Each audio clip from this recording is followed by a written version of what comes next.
इस लेक्चर में हम मैग्नीट्यूड फाइंड करेंगे और अननोन वैल्यूज़ को फाइंड करेंगे, यानी हम मैग्नीट्यूड को यूज़ करते हुए अननोन वैल्यू फाइंड करेंगे। अब हम देखते हैं क्वेश्चन। हमारे पास क्वेश्चन है कि फाइंड अल्फ़ा, जो कि हमारे पास कांस्टेंट वैल्यू है। तो हमें अल्फ़ा फाइंड करना है, जबकि हमारे पास ये इक्वेशन गिवन है। इस इक्वेशन को हम यूज़ करते हुए अल्फ़ा की वैल्यू फाइंड करेंगे। देखते हैं इसके लिए सोल्यूशन। तो सोल्यूशन में सबसे पहले हम गिवन इक्वेशन को यूज़ करेंगे। अब यहाँ पे देखिए इक्वेशन में मैग्नीट्यूड आ रहा है, तो हम इसका मैग्नीट्यूड फाइंड करते हैं। मैग्नीट्यूड के लिए हम क्या करेंगे, हम यहाँ पे लिखेंगे आई का कोफिशिएंट जो कि अल्फ़ा है, alpha square plus alpha plus 1 का स्क्वायर प्लस 2 स्क्वायर। तो ये यहाँ पे क्या हो जाएगा, alpha square plus alpha plus 1 का स्क्वायर क्या होगा, ये हो जाएगा alpha square plus 1 square plus 2 alpha. ये हम a plus B whole square के फॉर्मूला से ओपन करेंगे। तो alpha A square plus 2ab प्लस बी स्क्वायर, इस फॉर्मूला से इसको खोल सकते हैं। और दोनों साइड पे हमने स्क्वायर भी ले लिया। तो स्क्वायर लेने से अगर हम दोनों साइड पे स्क्वायर लेते हैं तो यहाँ पे ये स्क्वायर रूट कैंसिल हो जाता है और 3 का स्क्वायर कितना आ जाता है, 9।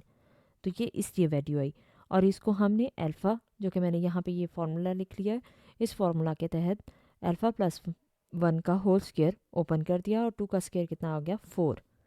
अब हम इसको सॉल्व कर लेते हैं। तो alpha square plus alpha square कितना हो जाएगा, 2 अल्फ़ा स्क्वायर, 2 अल्फ़ा उसी तरह से 4 प्लस 1 कितना हो जाएगा, 5। अब इस साइड पे इक्वल के इस साइड पे 5 है, जबकि दूसरी साइड पे 9 है। ये 9 जब इस साइड पे आएगा तो कितना हो जाएगा, 5 माइनस 9 और इक्वल टू 0 हो गया। ये 5 माइनस 9 किया तो कितना आया, -4।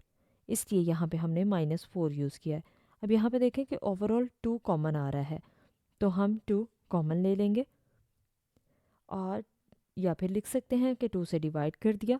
तो 2 से डिवाइड करने के बाद हमारे पास क्या आएगा, alpha square plus alpha minus 2। अब याद रहे कि 0 के दूसरी साइड पे भी हम 2 से फिर डिवाइड करते हैं। तो क्योंकि 0 डिवाइडेड बाई 2 0 ही होता है, इसलिए यहाँ पे आंसर 0 आ जाता है।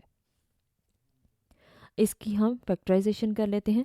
तो फैक्टराइजेशन में हमें ऐसे फैक्टर चाहिए जिनको मल्टीप्लाई करें तो -2 आए और प्लस माइनस करें तो 1 आए।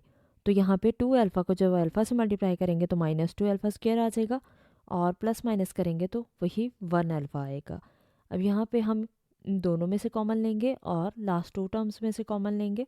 तो फर्स्ट 2 टर्म में से अल्फ़ा कॉमन आ जाएगा, तो क्या बचेगा, अल्फ़ा प्लस 2। लास्ट 2 टर्म में से कुछ भी कॉमन नहीं है तो हम 1 कॉमन लेते हैं। जब कुछ कॉमन ना हो तो 1 कॉमन आता है और ये साइन यहाँ पे नेगेटिव है तो इसी तरह से आएगा। यहाँ पे प्लस साइन हो तो प्लस आ जाता है, माइनस हो तो माइनस आ जाता है। इस माइनस साइन की वजह से ये माइनस का साइन चेंज हो जाएगा, यानी ये माइनस था तो क्या हो जाएगा, प्लस। अब यहाँ पे देखें कि ब्रैकेट ओवरऑल कॉमन आ रही है, तो हमारे पास ओवरऑल कॉमन क्या आएगा, अल्फ़ा प्लस 2। और क्या बचेगा, अल्फ़ा प्लस 2 बाहर कॉमन आ गया, अल्फ़ा बचा, और यहाँ पे अल्फ़ा प्लस 2 कॉमन आ गया तो कितना बचा, -1।